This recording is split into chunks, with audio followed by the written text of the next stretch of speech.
I can remember at San Jose State walking through the campus in my one fantastic outfit that I bought at the Velvet.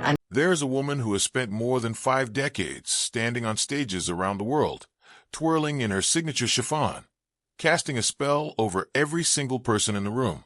She has written songs that have made strangers weep in their cars, in their kitchens, in the quiet dark of their bedrooms at 2 in the morning. She has survived the kind of heartbreaks that would have broken most people entirely. And yet, at 76 years old, Stevie Nicks, one of the most iconic voices in the history of rock and roll, recently said something that stopped the world in its tracks. She admitted, quietly and without hesitation, that there was one man, above all others, who truly held her heart. Not a passing romance, not a chapter in a book, the love of her life. And for those who have followed her journey through the decades, the name she carries in that confession is not entirely surprising, but hearing her say it out loud changes everything. To understand the depth of what Stevie Nicks has confessed, you have to go back to the very beginning. Not to the stages, not to the platinum records, not to the sequined shawls and the tambourines, but to a high school gymnasium in California in the 1960s, where a teenage girl with an extraordinary voice looked across a room and found someone who heard music the way she did. Lindsey Buckingham was a student at Menlo Atherton High School when he and Stevie first crossed paths, and from the very first moment they sang together, something undeniable passed between them. It was the kind of connection that does not announce itself loudly. It simply settles into your bones and refuses to leave. They performed together at a school event, their voices weaving around each other with an ease that felt almost supernatural, and neither of them could fully explain it then. They were just 2 young people who loved music, but what was quietly beginning between them would go on to shape the entire course of both their lives. After high school, their paths briefly separated, as young people's paths often do. But the pull between them was too strong to resist for long. Buckingham reached out and invited Nicks to join his band, a psychedelic rock group called Fritz, and just like that, they were back in each other's orbit. They spent those early years opening for some of the biggest names in rock, learning the industry from the ground up, building something together that was entirely their own. And somewhere along the way, the musical partnership became something more. They fell in love in a way that only 2 deeply creative people can, completely, chaotically, and with every part of themselves. When Fritz eventually disbanded, they did not separate. Instead, they doubled down.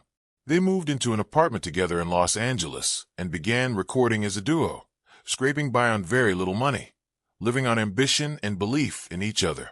In 1973, they released an album together under the name Buckingham Nicks.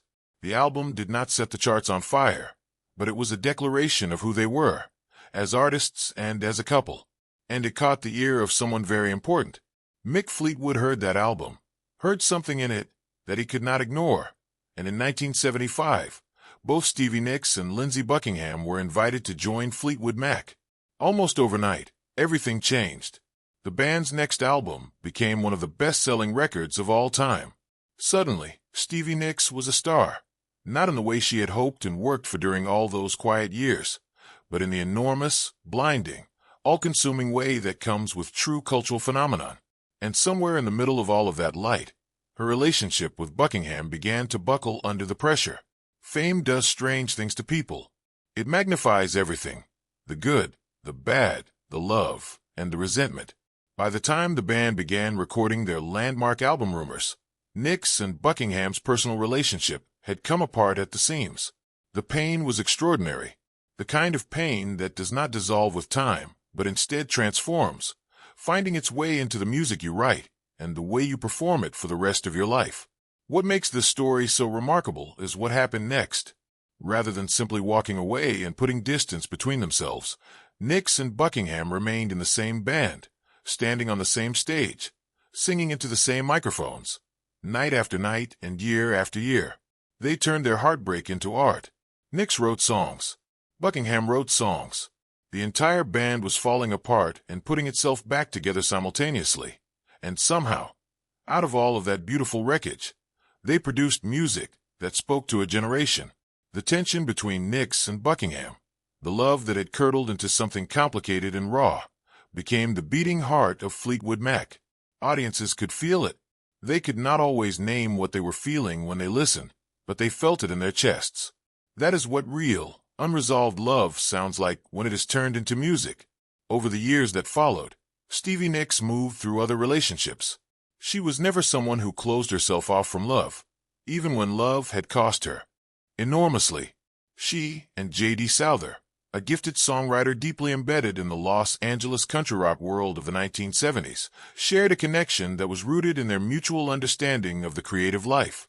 He was someone who saw her not just as the woman behind the mystical stage presence, but as a serious artist with something important to say. Their time together was brief, but it was meaningful, and it contributed to the sharpening of her artistic identity during a period when she was fighting hard to be taken seriously in an industry that was not always kind to women. Nicks herself has always been thoughtful and guarded when speaking about the specifics of that relationship, but the influence of that period on her songwriting is something that students of her work have long recognized. Then there was Mick Fleetwood himself. The relationship between Nicks and the band's drummer and co-founder is one of the more complex threads in an already complex tapestry. Their personal involvement came during one of the most turbulent periods in the band's history, when emotions were running high and the boundaries between the personal and the professional had all but disappeared entirely. What passed between them added yet another layer of complication to an already charged dynamic within Fleetwood Mac, and navigating the aftermath required a kind of grace and professionalism from all involved that speaks to the genuine bonds that existed between the band's members beneath all the chaos. Don Henley of the Eagles entered her life in 1977, and their romance was the meeting of two genuine forces of nature. Both were at extraordinary peaks in their careers. Both understood what it meant to carry the weight of a huge musical legacy and a public persona that could sometimes feel like a costume rather than a self. Their relationship was intense, and it was shaped by circumstances that were deeply personal and, at times, very painful. Nicks has spoken over the years with honesty and care about the difficult decisions made during that period of her life. It was not a simple romance, and it did not have a simple ending, but it was real, and it mattered, and like every significant relationship in her life, it found its way into the music. Jimmy Iovine came into her world a different way. As a producer on her debut solo album, Belladonna, released in 1981, what began as a professional collaboration built on enormous mutual respect evolved into a personal relationship as well. Iovine had an instinctive understanding of what Nicks was trying to create, and his production work helped her establish herself as a solo artist with a distinctive identity separate from her role in Fleetwood Mac. Songs like Edge of 17 remain towering achievements, and they bear the fingerprints of a creative partnership that was firing on every cylinder. Their personal relationship did not last, but its professional legacy endured long after the romance faded. There was also a brief and deeply poignant marriage to Kim Anderson in 1983, a union that Nicks herself has described with profound honesty in the years since. Kim was the husband of Robin Anderson, Nicks' closest friend from her teenage years. When Robin was diagnosed with terminal leukemia and passed away shortly after giving birth to her son, the grief that descended on both Nicks and Kim was immense and all-encompassing. They came together in that grief, married quickly and with good intentions, and discovered that love built primarily on sorrow and a shared desire to honor someone who is gone is not always enough to sustain a marriage. The relationship lasted 8 months. Nicks has always spoken about it with compassion rather than bitterness, because she understands that it came from a place of genuine love.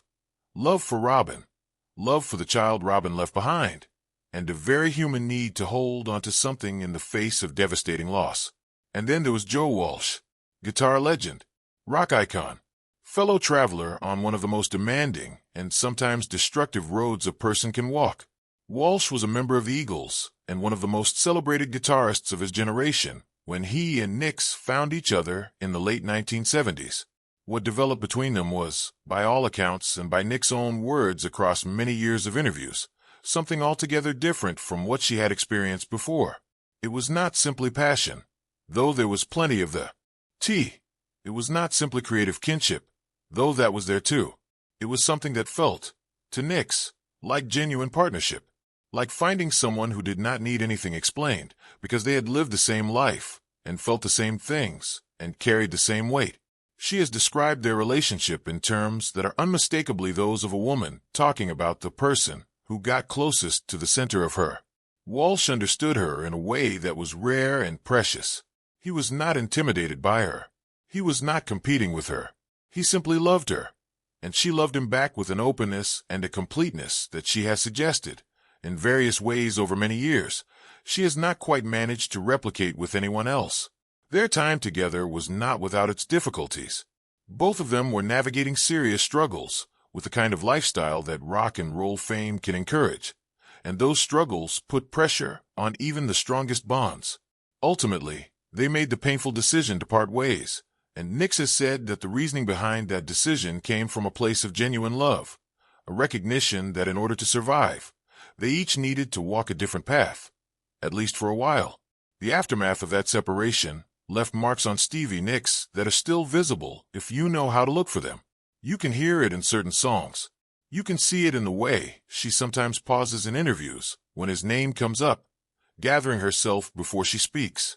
At 76, she is a woman with a remarkable life behind her, more success than most artists could dream of, more love than many people ever know, and more loss than anyone should have to carry.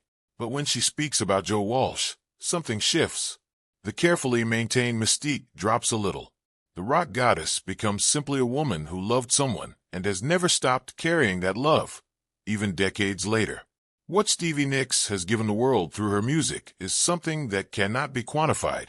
She took every heartbreak, every complicated goodbye, every moment of passion and confusion and longing, and she turned them into songs that have accompanied millions of people through the most significant moments of their own lives.